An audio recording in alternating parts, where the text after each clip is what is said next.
మొదటగా ఈ వీడియోలో మనం భగవద్గీత అధ్యాయము 18 శ్లోకము 55ను పరిశీలిద్దాం. మోక్ష సన్యాస యోగమైన ఈ చివరి అధ్యాయంలో శ్రీకృష్ణుడు తనను తెలుసుకోవడానికి అత్యంత శ్రేష్టమైన మార్గాన్ని వివరిస్తున్నాడు.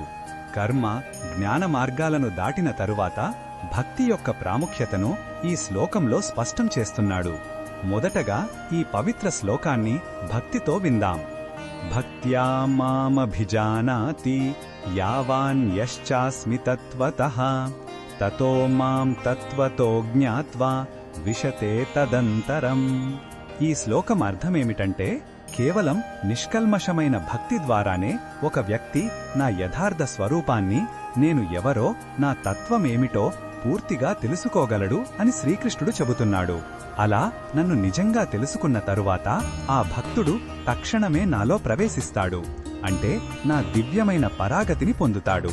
ఈ శ్లోకంలో ఉన్న భావం మనకు ఏమి చెబుతుందంటే, భగవంతుని తెలుసుకోవడమనేది కేవలం మెదడుతో చేసే విశ్లేషణ కాదు, అది హృదయంతో చేసే ప్రయాణం. శాస్త్రాలు చదవడం వల్ల దేవుడి గురించి సమాచారం తెలుస్తుంది, కాని భక్తితో సేవించడం వల్లే ఆయన నిజస్వరూపం అనుభవంలోకి వస్తుంది. ప్రేమపూర్వకమైన భక్తి అనే తాళం చెవితో మాత్రమే భగవంతుని రహస్య ద్వారాలు తెరుచుకుంటాయని ఈ శ్లోకం మనకు హామీ ఇస్తుంది. ఈ బోధనను మన దైనందిన జీవితంలో ఎలా ఉపయోగించుకోవచ్చు అంటే, మనం చేసే ప్రతి పనిని భగవంతుడికి ఒక ప్రేమపూర్వకమైన అర్పణగా భావించాలి. మన బాధ్యతలను కేవలం యాంత్రికంగా కాకుండా శ్రద్ధతో, దైవస్మరణతో చేయడం ద్వారా మన కర్మను భక్తిగా మార్చుకోవచ్చు.